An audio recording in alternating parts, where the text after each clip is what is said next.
नमस्कार और आप देख रहे हैं न्यूज़ बकेट में आपका स्वागत है। ईडी झारखंड और बिहार में सियासत गर्म कर दिया है। इसको लेकर हम आ गए हैं कांग्रेस के प्रवक्ता हैं संजीव सिंह से बात करने के लिए। जिस तरीके से ईडी का लगातार नेताओं के ऊपर जांच चल रही है, इसको लेकर आप क्या कहेंगे? देखिए, भारतीय जनता पार्टी लगातार, ये कहना गलत नहीं होगा कि जो ये एजेंसी इसका प्रयोग कर रही है वो आज के तारीख में उसके चुनावी आनुषंगिक संगठन हो चुके हैं। इस देश में एक व्यक्ति जो सनातनी परंपरा शंकराचार्य से ऊपर उठ करके अहंकारचार्य हो गए हैं, अहंकारचार्य जो हैं उनके अहंकार पे चोट नहीं पहुंचनी चाहिए। क्योंकि आपने देखा कि विपक्ष के नेताओं ने आवाज़ उठाई तो 146 सांसदों को लोकतंत्र की निर्मम हत्या किस तरह से देश के पवित्र उस मंदिर में की गई, संसद में पूरे देश ने देखा। और वहीं आपने देखा कि वो सांसद केवल सुरक्षा के मामले की बात उठा रहे थे और कह रहे थे कि साहब इस पे जवाब दीजिए। गृह मंत्री श्री रमेश साहब बाहर जाकर के बोलते हैं, प्रधानमंत्री जी एक निजी चैनल और एक प्रिंट मीडिया को बोलते हैं, तो भाई संसद में क्यों नहीं जवाब दे रहे हो आप? और इसको लेकर के बड़ी ताज्जुब की बात है कि उस मैसूर के भारतीय जनता पार्टी के सांसद के ऊपर कोई कार्रवाई हुई आज तक? नहीं हुई। अहंकार कि हमने जो ठान लिया 146 सांसदों को वहां से आपने देखा कि पिछले सत्र में निकाल दिया गया।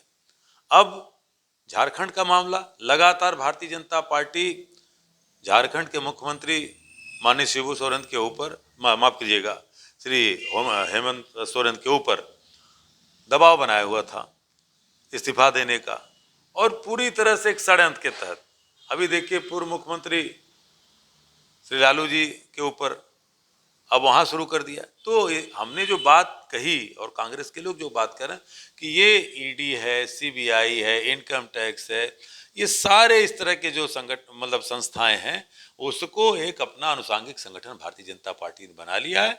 अंतर इतना ही होता है, इन संस्थाओं के पास भी मुझे लगता है आंख और कान है कि नहीं।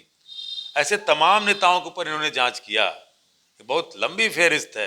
अगर हेमंत बिश्व शर्मा से शुरू करूंगा, उसके बाद महाराष्ट्र के तमाम ऐसे दिग्गज उनके शुरू करूंगा तो एक तमाम लिस्ट है।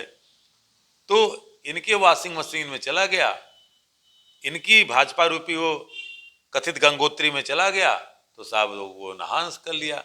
तो हेमंत बिश्व शर्मा के ऊपर ईडी की कभी रेट नहीं पड़ेगी, छगन भुजबल के ऊपर ईडी की रेट नहीं पड़ेगी, महाराष्ट्र के मुख्यमंत्री जो आज हैं शिंदे साहब की पूरी आधी टीम कह लीजिए कि ईडी के तहत है, वहाँ ईडी का छापा नहीं पड़ेगा। तो कहने का मतलब कि भारतीय जनता पार्टी ने ये ठान रखा है कि जो लोग लड़ेंगे, जो लोग जनता की आवाज उठाएंगे, और पूरी तरह से किस तरह से करप्शन में घिरे हुए हैं। नरेंद्र मोदी जी कोविड के दिनों में लोगों को जब ऑक्सीजन का सिलेंडर नहीं मिल रहा था, डॉक्टर नहीं मिल रहे थे, हॉस्पिटल नहीं मिल रहे थे, उस समय इस देश के प्रधानमंत्री ने कहा कि पीएम केयर्स बनाते हैं, जबकि ऑलरेडी प्रधानमंत्री राहत कोष है।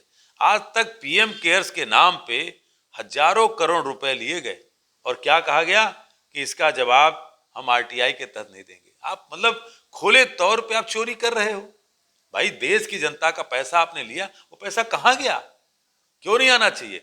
अगर आज ईडी कार्रवाई कर रही है तो क्या ईडी कभी कार्रवाई करेगी इस पे? क्या वो संस्थाएं कभी पूछेंगी कि पीएम केयर्स के नाम पे, हम भी विपक्ष के लोग हैं, आवाज उठा रहे हैं ना, भ्रष्टाचार पे ईडी पहुंच जा रही, तो पीएम केयर्स के नाम पे प्रधानमंत्री के उस फंड का सच कब सामने आएगा कि नरेंद्र मोदी जी, मैं डायरेक्ट कह रहा हूं कि नरेंद्र मोदी जी ने पीएम केयर्स के नाम पे जनता की गाड़ी कमाई का पैसा लिया और कहा कोविड में लगेगा। क्यों नहीं आना चाहिए भाई? एक छोटा सा व्यापारी है, उसको हर चीज की अपनी रिपोर्ट देनी है। प्रधानमंत्री अगर इस चीज का जवाब आज तक नहीं देते हैं तो मैं सीधे आपके सामने कहना चाहता हूं कि पीएम केयर्स के नाम पे इस देश के प्रधानमंत्री ने देश की जनता का पैसा लूटने का काम किया और यही काम ये करना चाहते हैं। आज एक नई चीज चल रही है, जो देश का बेरोजगार युवा है उस बेरोजगार युवा के ऊपर आवाज उठा रहा है रोजगार की, तो 3rd डिग्री चार्ज की जा रही है। और अभी एक किस्सा सब आपके जल्द सामने आएगा कि पुलिस की 3rd डिग्री इस्तेमाल कराई जा रही है कि तुम अमुक घटना का जो प्रदर्शन विरोध कर रहे थे बेरोजगारी को लेकर के, विपक्ष के नेता का नाम लो, तो जिससे उसके ऊपर मुकदमा। इस तरह की घिनौनी राजनीति कर रहे हैं। देखिए, राजनीति का सूर्य बहुत लोगों का प्रकाशमान रहा और वो अस्त भी हुआ। और कांग्रेस पार्टी वो है कि जिन अंग्रेजों के उनके साम्राज्य का सूर्य नहीं अस्त होता था पूरी दुनिया में, उसको यहाँ से खदेड़ने का काम किया। तो ये भारतीय जनता पार्टी आरएसएस का जो ये तथाकथित जो इन्होंने आभा मंडल एक सूर्य बना रखा है, इसका भी अस्त भारतीय जनता पार्टी आरएसएस का अस्त ये कांग्रेस ही करेगी। और इसलिए और विपक्ष को तमाम नेता करेंगे जो लगातार इनके भ्रष्टाचार, इनकी फासिस्ट ताकतों के खिलाफ लड़ रहे हैं। क्योंकि इस देश की जनता मूर्ख नहीं है। इस देश की जनता खूब देख रही है कि आप क्या कर रहे हो। 83 करोड़ लोगों को 5 किलो राशन देकर के आप केवल लूट रहे हो। आज हिंदुस्तान इस मुहाने पे खड़ा है कि आज दुनिया में क्या छवि है, क्योंकि ये भारतीय जनता पार्टी के लोग नहीं बताएंगे। अमेरिका के एक संस्था ने सर्वे किया और बताया कि दुनिया के 10 सबसे झूठे राष्ट्राध्यक्ष कौन थे, तो उसमें नंबर 1 पे हमारे देश के प्रधानमंत्री आते हैं। उसके बाद अमेरिका का भी राष्ट्रपति है, रूस के भी राष्ट्रपति हैं, लेकिन रूस के राष्ट्रपति को भी मात देते हुए हमारे देश के गृह मंत्री उस 10 लोगों की सूची में नंबर 1 पे प्रधानमंत्री माननीय नरेंद्र मोदी जी हैं, नंबर 8 पे श्री अमित शाह जी हैं और नंबर 9 पे जो है रूस के राष्ट्रपति पुतिन है। तो एक तो ये छवि है। और अभी वर्ल्ड इकोनॉमिक फोरम ने एक न्यूज आपको मालूम है कि दुनिया में भारत झूठी खबर फैलाने वाला नंबर 1 का देश है। अच्छा, एक चीज बताइए, जिस तरीके से झारखंड में या वहाँ के जो लोग हैं विपक्ष में भारतीय जनता पार्टी के जो नेता हैं वहाँ पे राष्ट्रपति शासन की मांग कर रहे हैं। देखिए, राष्ट्रपति शासन की मांग, मैं वही कह रहा हूं कि राष्ट्रपति शासन की मांग बिहार में क्यों नहीं किया? बिहार में करना चाहिए था ना। तो जहां इनकी सरकार बनते दिखेगी, बाई हुक बाई क्रुक ये वो काम करते हैं। अगर हेमंत सोरेन इनका कहना मान करके कुछ दिन पहले इस्तीफा दे दिए होते या भाजपा रूपी गंगोत्री में डुबकी लगा लिए होते, जैसे हेमंत बिस्वा शर्मा ने किया, जैसे बंगाल के तमाम नेता थे चुनाव के पहले किए, तो कहीं ना कहीं भाजपा उसी हथकंडे को अपना रही है। क्योंकि झारखंड में इनकी दाल नहीं गलने वाली है। वहाँ पूरा विपक्ष इंडिया गठबंधन मजबूती के साथ है, कांग्रेस पार्टी साथ में है, इसलिए वो मांग कर रहे हैं। और वहाँ झारखंड की जनता भी देख रही है और बिहार की जनता भी देख रही है कि क्या किया जा रहा है।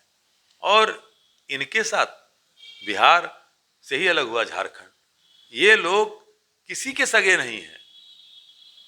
इसलिए कहना चाहता हूं कि जो एक पटकथा लिखी गई वर्तमान मुख्यमंत्री बिहार के नीतीश बाबू के द्वारा, वो शुरुआत हो गई थी, इसीलिए कोई उनको भी विश्वास नहीं कर रहा था। 22 तारीख को अयोध्या में राम मंदिर का जिस तरह से कार्यक्रम हुआ, पूरी तरह से राजनैतिक भारतीय जनता पार्टी के द्वारा पूरा तरह से जो प्रायोजित था, उसी के बाद आपने देखा कि बिहार के जननायक कर्पूरी ठाकुर को भारत रत्न दिया जाता है। क्यों दिया जाता है? नीतीश जी उसमें शामिल थे, इसलिए कि मंदिर मस्जिद के नाम पे काट की हांडी नरेंद्र मोदी सरकार को लगा कि अब नहीं चढ़ने वाली है। मैं इस चीज को कहता हूं, मैं नास्तिक नहीं हूं, धर्म व्यक्तिगत मेरी आस्था है, हमारे घर में पूजा पाठ होती है, हर चीज हिंदू रीति रिवाज से सनातन धर्म के साथ करते हैं। लेकिन जो लोग धर्म के आड़ में राजनीति का धंधा कर रहे हैं, जनता उनको पचा नहीं रही थी, ये उनको पूरा मालूम चल गया, इसलिए तुरंत स्टेप लिया कि कर्पूरी ठाकुर पे भारत रत्न दिया जाए। और अगले दिन नीतीश कुमार ने कहा कि इस्तीफा देंगे। शर्म आनी चाहिए उन लोगों को जिन्होंने कर्पूरी ठाकुर को बदनाम किया, जिन्होंने कर्पूरी बाबू जब 1978 में जब वो पिछड़ों का आरक्षण लेकर के आया तो विरोध कौन किया था? जनसंघ के नेता हुआ करते थे कैलाशपति मिश्रा, नारा क्या लगाए थे? रिजर्वेशन कैसन आइल, कर्पूरी का माई भी आइल। ये वो लोग हैं आज जिसको भारत रत्न दे रहे हैं, माँ की गाली देने वालों के साथ नीतीश कुमार जाकर के पिछड़ों का न्याय कराएंगे, सौदा कर रहे हैं। इसलिए कि राहुल गांधी जी जो हमारे मणिपुर से यात्रा शुरू किए हैं, भारत जोड़ो न्याय यात्रा, उसमें प्रमुख मुद्दा यही है, न्याय मिलना चाहिए। इस देश पे हाशिए पे खड़े उन लोगों को मिलना चाहिए जिनको आज तक न्याय नहीं मिला, और इसीलिए उस न्याय की बात कर रहे हैं। तो मेरा ये कहना है कि आज पूरी तौर पे भारतीय जनता पार्टी अपने इस टूल को अपना रही है जहां जहां उसको खतरा दिखाई दे रहा है। लेकिन इनको भी बोल दूं, धैर्य के साथ रहें। 24 में इनका सूर्य अस्त होने जा रहा है और कांग्रेस के नेतृत्व में इंडिया गठबंधन की सरकार बनेगी और हमारे नेता, जननायक, इस देश के लोकप्रिय नेता राहुल गांधी जी इस देश के प्रधानमंत्री बनेंगे।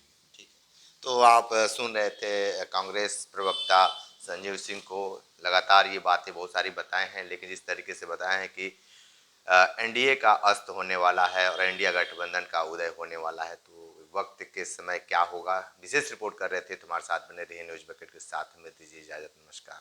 पेश है न्यूज बकेट हिंदी मासिक पत्रिका। पढ़ें इस महीने की पूरी खबर विस्तार से हमारे न्यूज बकेट की मैगजीन में। हमारी ई मैगजीन को मुफ्त में पढ़ने के लिए अभी लॉगिन करें www.newsbucket.in पर। इसके अलावा रोज की ताज़ा खबरों के लिए हमारे YouTube चैनल को तुरंत सब्सक्राइब करें।